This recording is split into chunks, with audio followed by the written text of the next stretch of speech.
दोस्तों नमस्कार। वृषभ राशि वाले मेरे मित्रों, आप सभी का ज्योतिष के इस विशेष और बेहद सौभाग्यशाली कार्यक्रम में बहुत बहुत स्वागत है। हृदय से अभिनंदन है। माता रानी आपकी हर मनोकामना पूरी करे और हर एक बुराई से आपकी रक्षा करे। दोस्तों, आज के इस वीडियो में जो जानकारी हम आपको देने जा रहे हैं, उस जानकारी को लेने के बाद आप खुशी से झूम उठोगे। न केवल आप बल्कि आपका पूरा परिवार ही खुशी से नाचेगा, क्योंकि इस वीडियो में जो हम आपको बताने जा रहे हैं वह कोई साधारण घटना नहीं है और ना ही वो कोई साधारण बातें हैं। ये बातें इतनी गुप्त और रहस्यमयी हैं जो यदि किसी मजदूर को भी पता चल जाए या फिर यूं कहें कि एक भिखारी को भी पता चल जाए तो वह रातों रात करोड़पति बन सकता है। तो ये बातें बेहद ही शक्तिशाली हैं, लेकिन गुप्त हैं और रहस्यमयी हैं। दोस्तों, इन बातों को गुप्त इसीलिए रखा गया है कि इन्हें बताने के बदले में लोग दूसरों से मोटी मोटी रकम वसूल करते हैं और अपना व्यापार जमाने की कोशिश करते हैं। तो यहीं से आप अंदाजा लगा सकते हैं कि ये कितनी महत्वपूर्ण बातें हैं। साथ ही साथ दोस्तों, कल 1:50 के बाद आपके जीवन में एक ऐसा सुंदर ग्रह योग बनने जा रहा है जो आपके कई प्रकार के धन लाभ कराएगा। जी हाँ दोस्तों, इसके बाद अगले 2 दिनों तक आपके जीवन में धन की वर्षा होगी, रुका हुआ धन प्राप्त होगा, घर का कलह क्लेश दूर होगा, शांति कायम होगी और जीवन में शुद्ध सकारात्मक ऊर्जा का प्रवेश होगा, यानी कि ईश्वर का आशीर्वाद आपको प्राप्त हो जाएगा। यह बेहद ही महत्वपूर्ण योग है दोस्तों, तो इसके बारे में भी आपको जानना बहुत आवश्यक है। दोस्तों, जानते हैं कि जो लोग इस संसार में कामयाब हैं और जो लोग इस संसार में नाकामयाब हैं, उनके बीच क्या अंतर है? क्यों लोग कामयाब हो जाते हैं और कुछ लोग दिन रात मेहनत करने के बावजूद भी नाकामयाब ही बने रहते हैं? दोस्तों, इसका सबसे बड़ा अंतर केवल यह है कि कामयाब लोगों को कुछ ऐसा गुप्त, रहस्यमय और अनोखा ज्ञान प्राप्त हो जाता है कि जिसका उपयोग करके वे जीवन में लंबी लंबी छलांगे लगाकर सफलता की ऊंचाइयों तक पहुंच जाते हैं। जबकि जो लोग नाकामयाब हैं, वे जीवन के उन्हीं घिसे पिटे रास्तों पर चलते रहते हैं और उन्हीं घिसे पिटे कार्यों को करते रहते हैं, जिससे उनका जीवन ज्यों का त्यों बना रहता है, कभी कोई बदलाव आता ही नहीं है। और इस बात का प्रमाण चाणक्य और चंद्रगुप्त की कहानी से आपको स्पष्ट तौर पर मिल जाएगा कि एक साधारण सा चरवाहा बालक जब चाणक्य जैसे गुरु से मिला और रहस्यमय ज्ञान उसने प्राप्त किया तो वह सम्राट बन गया। तो ऐसे में आप इन सब बातों का लाभ कैसे ले सकते हैं, यानी कि इन सब बातों का आपसे क्या संबंध है?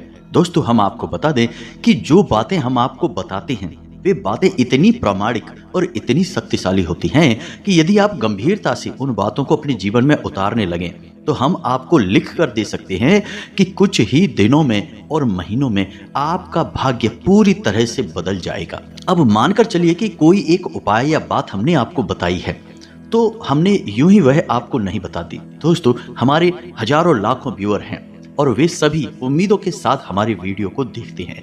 तो जब हम आपको कोई बात बताते हैं तो उससे पहले हम उस उपाय को कई लोगों पर आजमाते हैं, उसकी शक्ति का प्रमाण देखते हैं कि वह कितने दिनों में कार्य करना शुरू करता है और किस प्रकार से जीवन में बदलाव लेकर आता है, कार्य करता भी है या नहीं करता है। और जब उस उपाय के शक्तिशाली प्रमाण हमें मिल जाते हैं, तब हम उसे अपने वीडियो के माध्यम से आप तक पहुंचाते हैं। जी हाँ दोस्तों, तो इन उपायों पर आपको बिल्कुल भी शक करने की आवश्यकता नहीं है। तो अब इसी क्रम में हम आपको बता दें कि इस वीडियो के अंत में हम आपको एक ऐसा रहस्यमय और शक्तिशाली उपाय बताने जा रहे हैं जिसे आप नियम से केवल 21 दिनों तक करके देखिए। 21 दिनों के अंदर अंदर यदि आपके जीवन में चमत्कार घटित ना होने लगे दोस्तों, तो हम अपना वीडियो बनाना बंद कर देंगे। जी हाँ दोस्तों, यह बहुत बड़ी बात है, लेकिन हम आपसे कह रहे हैं क्योंकि हमें पूर्ण रूप से विश्वास है। हमने लोगों के जीवन में 100% बदलाव होते देखा है। जो लोग कर्जे से परेशान थे, काम धंधे व्यापार ठप हो चुके थे, बात जीने और मरने तक पहुंच चुकी थी, ऐसे लोगों ने भी जब इन उपायों को करना शुरू किया, खास तौर से इस उपाय को करना शुरू किया, तो उनके जीवन में धीरे धीरे इतने बड़े बदलाव आ गए कि आज वे धनपति हो गए। जी हाँ दोस्तों, लाखों में खेल रहे हैं और कर्जे वर्जे तो सारे समाप्त हो ही चुके हैं। तो इस उपाय को आपको जरूर देखना है, हमारे कहने से देखना है और इसे अपने जीवन में जरूर आजमाना है दोस्तों। यकीन मानिए आपका जीवन बदल जाएगा। तो चलिए आज के इस वीडियो को प्रारंभ करते हैं, लेकिन इससे पहले आपसे एक निवेदन है कि कमेंट में पूरे भक्ति भाव के साथ बिल्कुल एक छोटे बालक की भांति जय मां भद्रकाली कृपा करो अवश्य लिखना। एक बार नहीं 3 बार लिखना, क्योंकि जब माई की कृपा होगी तभी सबकी कृपा होगी। इसी के साथ साथ दोस्तों आप अपना नाम और अपना स्थान भी लिखना बिल्कुल भी ना भूलें, ताकि हम शनिवार के होने वाले सर्व मनोकामना पूर्ति हवन में आपके नाम से आहुतियां करवा दें, जिससे माई के दरबार में आपकी विशिष्ट अर्जी भी लग जाएगी और माई की सीधी कृपा आपको प्राप्त होने लगेगी। आप देखेंगे कि अगले ही दिन से आपका जीवन बदलने लगेगा। इसी के साथ साथ दोस्तों इस दास का आपसे एक छोटा सा निवेदन और है कि यदि आपको हमारा चैनल अच्छा लगता है और आप इस चैनल पर पहली बार आए हैं तो इसे सब्सक्राइब अवश्य कर लें और इसके बगल में जो घंटी का निशान है उसे भी अवश्य दबा दें। यह बिल्कुल ही फ्री है, लेकिन इससे आप हमारा लाखों करोड़ों का मनोबल अवश्य ही बढ़ा देंगे और हमें पूर्ण विश्वास है कि यदि आप ऐसा करेंगे तो माई आपके ऊपर विशिष्ट कृपा बरसाएंगी। तो चलिए जल्दी से चैनल को सब्सक्राइब करिए, फिर आगे बढ़ते हैं। दोस्तों हम आपको बता दें कि यह जो आपका समय चल रहा है इसमें आपकी कार्य कुशलता में वृद्धि होगी, यानी आप अपने काम को बहुत ही बेहतरीन तरीके से कर पाएंगे। लेकिन कार्य की अधिकता की वजह से और बहुत सारे काम एक साथ करने की वजह से आप मानसिक तौर पर थोड़े से परेशान हो जाएंगे और उलझनों में भी आप फंस सकते हैं, यानी कि अनचाही समस्याएं आपके सामने आ सकती हैं। साथ ही साथ यदि आपका कोई सरकारी कार्य है तो उसमें भी किसी प्रकार की रुकावट आ सकती है। एक अनचाही परेशानी वहां पर भी आपका इंतजार कर रही है। कार्य की उलझनों से और जीवन की थोड़ी बहुत छोटी मोटी परेशानियों की वजह से आपकी मन स्थिति थोड़ी सी विचलित हो जाएगी, यानी कि आपका मन थोड़ा सा उदासीन हो जाएगा और खिन्न हो जाएगा। चिड़चिड़ा स्वभाव भी आपका हो सकता है। और यहाँ पर गौर करने वाली बात दोस्तों यह है कि आपके अपने यानी आपके प्रेमी जन, आपके परिवारजन आपको ऐसा महसूस करेंगे कि जैसे आप स्वार्थी हो गए हैं। हालांकि आप अपने काम में इतने व्यस्त हैं कि आप उन पर ध्यान नहीं दे पा रहे हैं। थोड़ा सा काम की अधिकता की वजह से या जीवन की उथल पुथल की वजह से आपका स्वभाव भी चिड़चिड़ा हो गया है। इस वजह से आप उनसे थोड़ा ठीक तरीके से बात नहीं कर पाएंगे, जिसकी वजह से वे लोग ऐसा समझेंगे कि जैसे आप स्वार्थी हो गए हैं और अपने जीवन के बारे में ही केवल सोच रहे हैं और किसी के बारे में अब आपको कोई ख्याल नहीं रहा है। हालांकि आपके मन में ऐसा कोई विचार नहीं है, यह उनकी अपनी मानसिकता है। दोस्तों हम आपको बता दें कि जिम्मेदारियों का बोझ तो आप उठा ही रहे हैं, लेकिन इस बोझ के तले अपने आप को दबाना नहीं है। आपको कहने का मतलब यह है कि आपको अपनी मानसिक और शारीरिक स्वास्थ्य का पूरा ख्याल रखना है। आपका शारीरिक स्वास्थ्य खराब हो सकता है। पहला तो यह है कि आपके खान पान की दिनचर्या में कोई भी नियम संयम नहीं रहेगा। आप कुछ भी और कभी भी खाएंगे, जिसकी वजह से आपको पेट से जुड़े रोग परेशान करेंगे। और दूसरा, मौसम से भी आप थोड़ी सी लापरवाही बरतेंगे, जिससे मौसम से जुड़े रोग भी आपको परेशान कर सकते हैं। इसी के साथ साथ दोस्तों हम आपको बता दें कि आपके अपनों में ही कोई एक ऐसा व्यक्ति है जो आपको भावनात्मक तौर पर चोट पहुंचाएगा, यानी कि कोई ना कोई एक ऐसा कार्य करेगा या ऐसी बात कहेगा जिससे आपका दिल दुखने लगेगा और आपका मन खराब हो जाएगा दोस्तों। लेकिन आपको इन सब बातों पर ध्यान नहीं देना है। ये सब नकारात्मक बातें और गतिविधियां होती हैं, इन सब पर आपको गौर नहीं करना है। आपको बस अपने कार्य में लगे रहना है। धीरे धीरे समय के अनुसार, मुहूर्त के अनुसार लोगों के विचारधारा भी बदलती चली जाएगी। जी दोस्तों, हालांकि आपके शत्रु आपके खिलाफ सक्रिय खूब होंगे, लेकिन आपका कुछ बिगाड़ नहीं पाएंगे। शत्रुओं की पराजय ही होगी। अब एक खास बात दोस्तों हम आपको बता दें कि इस समय आपको किसी भी प्रकार का कर्ज लेने से बचना है। जी हाँ दोस्तों, चाहे वह कर्ज आपकी निजी जरूरतों के लिए हो, पारिवारिक जरूरतों के लिए हो या फिर काम धंधे व्यापार के लिए ही क्यों ना हो, लेकिन आपको इस समय किसी भी प्रकार का कर्ज नहीं लेना है। कल दोपहर 1:50 के बाद आपके जीवन में एक बहुत ही शुभ मुहूर्त की शुरुआत हो रही है और इस शुभ मुहूर्त में आपको भूले से भी ना तो किसी को उधार देना है और ना ही उधार लेना है। जी हाँ दोस्तों, इस शुभ मुहूर्त में आपको धन के लाभ प्राप्त होने शुरू होंगे। शुक्र की कुछ इस प्रकार की चाल बन रही है या गोचर हो रहा है कि आपको धन लाभ कराएगा। जी हाँ दोस्तों, रुका हुआ धन आपको वापस मिलना शुरू होगा। तो यह समय है आपको धन का लाभ लेने का, ना कि धन किसी को उधार देने का। और ना ही कर्जा लेने का। दोस्तों, कर्जा लेना भी धन लाभ नहीं होता है, धन का नुकसान ही होता है, क्योंकि मुफ्त में कोई कर्ज नहीं देता है। तो ऐसे में आपको इन सब बातों से बचना है। फिजूल खर्ची पर भी आपको नियंत्रण करने की आवश्यकता होगी। दोस्तों, आपकी फिजूल खर्ची बढ़ सकती है। थोड़ा बहुत आपके मन में दिखावेबाजी की भावना भी आएगी, लेकिन आप उस पर आराम से नियंत्रण कर लेंगे। अब ध्यान से सुनिए कि आपको करना क्या है। सबसे पहला काम कि कल दोपहर 1:50 के बाद आपका शुभ योग शुरू हो रहा है, आपको धन लाभ होगा, यह हम आपको पहले ही बता चुके हैं। तो अब इसमें आप इस योग का प्रभाव कैसे और बढ़ा सकते हैं। तो सबसे पहला काम आपको यह करना है कि आपके शरीर में जो शुक्र पर्वत है, यानी कि 1:50 के बाद आपको अपने शरीर में मौजूद शुक्र पर्वत को सक्रिय करना है। और शुक्र पर्वत कहाँ है, ध्यान से सुने।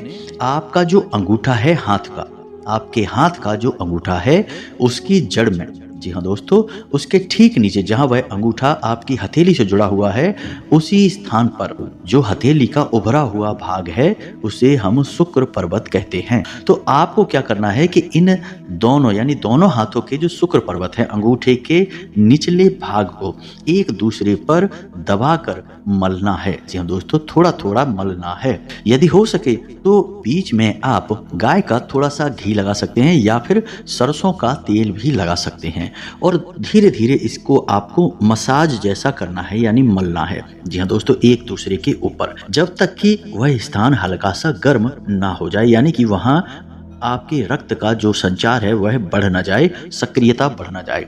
ऐसा करने तक आपको करना है। और जब यह कार्य आप कर लेंगे तो इससे आपका शुक्र पर्वत सक्रिय हो जाएगा, और शुक्र ग्रह का जो यह योग बन रहा है यह आपको और अधिक तीव्रता के साथ लाभ देगा। और हो सके तो आपको कल शाम को मछलियों को दाना डालना चाहिए। और यदि आप नहीं कर सकते तो कोई बात नहीं है, किसी छोटी कन्या को सफेद रंग की कोई भी चीज आप दे सकते हैं, यानी उपहार के स्वरूप में दे सकते हैं।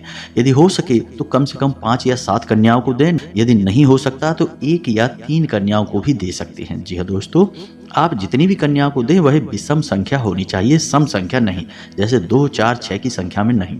1, 3, 5, 7 इस क्रम में आप किसी भी कन्या को कुछ भी सफेद रंग का उपहार दे सकते हैं, गिफ्ट दे सकते हैं, जैसे कि एक सफेद रंग का रुमाल दे दें या कुछ और जो आपको ठीक लगे, जो आपके लिए सुलभ हो, आप वह दे सकते हैं। दोस्तों, यह आपके लिए बहुत आवश्यक है। इससे आपका शुक्र अति सक्रिय हो जाएगा, और जहां आपको थोड़ा बहुत लाभ देने वाला होगा तो अति लाभ देगा। दोस्तों, तो यह तो एक कार्य हो गया जो आपको कल करना है। अब इसके बाद हम आपको बताएं बहुत ही गुप्त और महत्वपूर्ण बातें। जरा आपको ध्यान से सुनना होगा। बातें कुछ गुप्त होंगी और अधिक होंगी, थोड़ा आपको समझना होगा इन्हें बारीकी से। तो एक के बाद एक हम आपको सारी बातें समझाते हैं, बस आपको ध्यान से सुनना है और इन्हें अपने जीवन में उतारते जाना है। तो अब बात करते हैं सबसे पहले आपके जागने को लेकर, कि आप जब सोकर जागते हैं, जिस बिस्तर पर आप सो रहे हैं उस बिस्तर से आप जब उठेंगे, जागेंगे, तो क्या करना है। तो यहाँ पर आपको 2-3 छोटे छोटे कार्य हैं जो करने होंगे। सबसे पहले जब आप जागें तो अपने हाथों को देखकर कराग्रे मंत्र का उच्चारण अवश्य करें।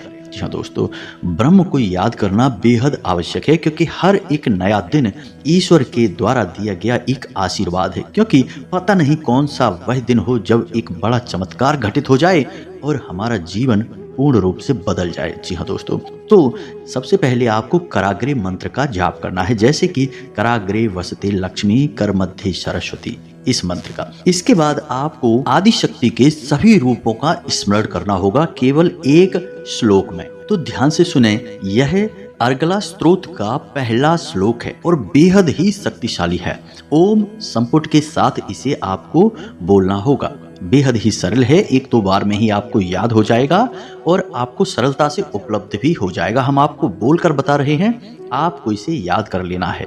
ओम जयंती मंगला काली भद्रकाली कपालिनी दुर्गा क्षमा शिवा धात्री स्वाहा स्वधा नमोस्तुते। आदि शक्ति के सभी रूपों का स्मरण इसमें किया गया है। जी हाँ दोस्तों, चाहे वह भद्रकाली हो, चाहे वो दुर्गा हो, चाहे वो मंगला काली हो, सभी रूपों का स्वरूप का इस मंत्र में या श्लोक में याद किया गया है। यह आपको सुबह सुबह ही करना है। दोस्तों, यकीन मानिए कि इस क्रिया को करने से आपके जीवन में चमत्कारी फल प्राप्त होंगे, परिणाम प्राप्त होंगे। अब एक छोटा सा कार्य आपको और करना है दोस्तों, कि आप जिस स्थान पर रह रहे हैं उस स्थान पर कोई ना कोई देवता का वास अवश्य रहा है। जब आप यहाँ पर नहीं रहते थे, आपका घर भी यहाँ पर नहीं था, यह एक स्थान था, तब कभी ना कभी किसी न किसी देवता का इस स्थान पर वास अवश्य रहा होगा। अब समय की भागदौड़ में लोग भूल जाते हैं, इन बातों को याद नहीं करते हैं। लेकिन याद करो आप कि जब आपने कभी अपने घर में पूजा पाठ कराई होगी तो पंडित जी क्या कहते हैं, स्थान देवताभ्यो नमः, यानी इस स्थान पर जो देवता मौजूद हैं उनको नमः। तो यही आपको करना है। तो 3 लोगों को आपको नमः करना है। पहले कि स्थान देवताभ्यो नमः, यानी जो स्थान पर देवता हैं उनको नमः। दूसरा कि कुल देवताभ्यो नमः, यानी आपके कुल के जो देवी या देवता हैं उनको भी नमः। इसके बाद पितृ देवताभ्यो नमः, यानी आपके जो पितृ पूर्वज हैं, पुरखे पूर्वज हैं, इनको भी आपको नमः करना है। यदि आप इन सब बातों को याद करेंगे और सुबह सोकर जागते ही बिना किसी से कोई बात किए शांति पूर्वक इस कार्य को करेंगे तो आपको इसे करने में मुश्किल से 20 से 30 सेकंड लगेंगे। लेकिन यह कार्य आपके पूरे दिन को, यानी कि रात को सोने जाने तक का पूरा हिसाब किताब साफ सुथरा कर देगा, आपका जीवन मंगलमय बना देगा। जी हाँ दोस्तों, यह बेहद ही गुप्त उपाय है, कोई नहीं बताता है। लोग आधी अधूरी बात बताते हैं। कोई कह देता है कराग्रे करिए, कोई कह देता है कि कुल देवता को याद करिए, कोई कह देता है कुछ करिए, लेकिन हम आपको संपूर्ण उपाय बता चुके हैं। अब एक छोटी सी बात और है दोस्तों, जिसका आपको 2 बार ध्यान रखना है। पहला कि जब आप अपने बिस्तर से पैर नीचे रखें तो देखें कि आपके नाक में से किस तरफ के छिद्र से श्वास बाहर आ रही है। जी हाँ दोस्तों, यदि दाईं तरफ से श्वास बाहर आ रही है तो आपका सूर्य स्वर चल रहा है, और यदि बाईं तरफ से आए तो चंद्र स्वर चल रहा है। तो यदि बाईं तरफ से सांस बाहर आ रही है तो आपको बिस्तर से नीचे बायां पैर रखना है, और यदि दाईं तरफ से सांस बाहर आ रही है तो आपका अपना दायां पैर जमीन पर रखना है। बस इतना सा आपको करना है, और यही कार्य आपको अपने घर से बाहर निकलते समय भी करना है। जी हाँ दोस्तों, जब आप काम पर जाते हैं, यूं ही बाहर निकल रहे हैं तो कोई बात नहीं है, लेकिन जब आप काम पर जा रहे हैं, जैसे अपनी दुकान पर जा रहे हैं, नौकरी, ऑफिस, काम धंधे पर कहीं भी जा रहे हैं, तो आपको थोड़ा सा गौर करना है कि आपकी नाक का कौन सा स्वर चल रहा है, और जो भी स्वर चल रहा है उसी पैर को आपको बाहर निकालना है अपने घर की दहलीज से। आप देखेंगे कि आपके साथ शुद्ध सकारात्मक ऊर्जा हर वक्त रहेगी, कोई आपका बाल भी बांका नहीं कर पाएगा। धनलक्ष्मी आपके आगे पीछे घूमेगी, आपके घर में कैद हो जाएगी। बेहद ही शक्तिशाली उपाय है यह, इसे आप एक बार करके देखिए और फिर आप इसके नतीजे हमें जरूर बताना दोस्तों। अब यहाँ पर दोस्तों हम आपको कुछ बातें और बता दें जो आपको अपने घर की महिलाओं को बतानी है। महिलाओं को विशेष तौर पर ध्यान रखना है। पहला यह है कि घर की रसोई में कभी भी बिना नहाए धोए प्रवेश नहीं करना है। बिना स्नान ध्यान के और खुले बालों के साथ कभी भी रसोई घर में प्रवेश नहीं करना है। क्यों? क्योंकि आपके घर की रसोई घर में माता अन्नपूर्णा का वास होता है, माता लक्ष्मी का भी वास होता है। जी हाँ दोस्तों, और दूसरा कि आपके घर का ऊर्जा का केंद्र आपका रसोई घर है। आप जैसा खाना बनाएंगे वैसी ही ऊर्जा आपके घर के सदस्यों के अंदर दौड़ेगी। दूसरा यह है कि जब भी आप रोटी बनाएं, जी हाँ दोस्तों, तो गूंथे हुए आटे को कभी भी फ्रिज में ना रखें रात भर के लिए। दिन के लिए आप रख सकते हैं, यानी सुबह आपने रोटी बनाई और आटा बच गया तो शाम के लिए आप रख सकते हैं, लेकिन रात्रि के समय भूल कर भी आटा आपको अपने घर के किसी भी स्थान पर नहीं रखना है, चाहे फ्रिज हो या कहीं और पर भी। दूसरी बात यह है कि पहली रोटी हमेशा गाय के लिए बनानी है और आखिरी रोटी जो बच जाए आटा उससे कुत्ते के लिए बनानी है। और याद रखें कि जब भी गाय और कुत्ते को रोटी खिलाएं तो घर के किसी पुरुष सदस्य से ही बोलें और उस सदस्य का मुख दक्षिण दिशा की ओर करें, क्योंकि दक्षिण दिशा पितरों की दिशा होती है, मृत्यु की दिशा होती है। इस दिशा में ही मुख करके गाय को और कुत्ते को रोटी खिलानी चाहिए। जी हाँ दोस्तों, यह बेहद ही आवश्यक है आपके जीवन को बचाने के लिए, सुंदर बनाने के लिए। हम जो बातें आपको बता रहे हैं पूरी तरह से शास्त्रीय पद्धति पर आधारित है। आपको निश्चित तौर पर अपने पितरों को सम्मान देना ही होगा, पितरों को लगातार भोजन देना होगा, उन्हें लगातार ऊर्जावान बनाए रखना होगा। आपके घर के पहले संरक्षक और सबसे मुख्य रक्षक आपके पितर ही हैं, जिन्हें आपकी सबसे अधिक परवाह है। लोग कहते हैं कि पितृ दोष लग गया है, पितृ परेशान कर रहे हैं। दोस्तों, कभी भी पितृ किसी को परेशान नहीं करते हैं, क्यों आपके पितृ आपको परेशान करेंगे? वो तो आपसे इतना प्रेम करते हैं, आपके ही तो पुरखे पूर्वज हैं। लेकिन समस्या यहाँ है कि आपके पितृ ऊर्जाहीन हैं, शक्तिहीन हैं, इसीलिए बेचारे एक स्थान पर बैठे हैं। और आपके घर में जब कोई रक्षक नहीं है तो कौन आएगा? दुष्ट आत्माएं आएंगी, बुरी अनैतिक नकारात्मक शक्तियां आएंगी, भूत प्रेत आएंगे और आपके घर में कोहराम मचाएंगे, हाहाकार मचाएंगे और आपके पितृ देखते रह जाएंगे। इसे ही कहते हैं पितृ दोष लगना। हम जो भी पिंडदान तर्पण आदि करते हैं, इन सब क्रियाओं से क्या करते हैं? अपने पितरों को शक्तिशाली बनाते हैं, ऊर्जावान बनाते हैं। फिर हमारे पितृ ही हमारे घर से हर एक नकारात्मक ऊर्जा को निकाल कर बाहर कर देते हैं। तो आपको अपने पितरों का विशेष ख्याल रखना होगा। घर की दक्षिण दिशा में पितरों के नाम का एक दीपक शाम के समय अवश्य जलाना चाहिए। निश्चित तौर पर हर एक इंसान को जलाना चाहिए। वीडियो के अंत में हम आपको एक चौंकाने वाली बात बता दें कि हमारे देश में जो त्राहिमाम मचा है, जो समस्याएं हैं, लोग परेशान हैं, बेहाल हैं, बनते हुए काम भी बिगड़ते जा रहे हैं, इन सब का सबसे बड़ा मुख्य कारण जानते हैं क्या है? हर एक इंसान पर कहीं ना कहीं किसी न किसी प्रकार से पितृ दोष लगा हुआ है। किसी के भी पितृ पूर्वज पूर्ण रूप से संतुष्ट नहीं हैं। जी हाँ दोस्तों, कहीं ना कहीं किसी न किसी प्रकार से पितृ दोष का प्रभाव है। किसी पर आंशिक है तो किसी पर पूर्ण पितृ दोष है। और इसी वजह से किसी की बुद्धि भ्रष्ट हो चुकी है, मति भ्रम हो चुका है, लोग गलत कार्यों में रुचि ले रहे हैं, अपने जीवन की परवाह करना छोड़ चुके हैं और जो गंभीरता से कार्य कर रहे हैं उन्हें भी सही परिणाम प्राप्त हो नहीं रहे हैं। नई पीढ़ी पुरानी पीढ़ी का सम्मान नहीं कर रही है, बात नहीं मानती है और अच्छी बात बताने पर भी नाराज हो जाती है। जी हाँ दोस्तों, ये सब पितृ दोष के ही लक्षण हैं। तो जो बातें हमने आपको वीडियो में बताई हैं, इन बातों को आपको अपने जीवन में प्रयोग करना है। थोड़ा गंभीरता के साथ इन बातों को समझना है और एक बार प्रयोग करके देखने में जाता ही क्या है दोस्तों, कोई खर्चा नहीं है, सब कुछ मुफ्त में है, बस थोड़ा सा प्रयास है। और आपका यह थोड़ा सा प्रयास आपके जीवन में चमत्कारी और भव्य परिणाम लाएगा, हम आपको गारंटी देते हैं। तो हमने जो जानकारी दी है आपको, इस जानकारी के बारे में यदि कोई प्रश्न उठता है तो हमसे कमेंट करके पूछे, हम आपके प्रश्नों के जवाब देने की पूरी कोशिश करेंगे। वैसे तो हमने सब कुछ विस्तार से बताया ही है, फिर भी जो प्रश्न है तो कोई बात नहीं है, आप पूछें, जवाब हम देंगे। इसी के साथ साथ आज की इस वीडियो को विराम देते हैं। कमेंट में पूरे भक्तिभाव के साथ जय माँ भद्रकाली कृपा करो, जय माँ भद्रकाली रक्षा करो अवश्य लिखें। जय पितृ देवता अवश्य लिख दें, यह भी आपके लिए बहुत आवश्यक है। मिलते हैं अगले ज्ञानवर्धक वीडियो में, तब तक के लिए धन्यवाद। जय माता की।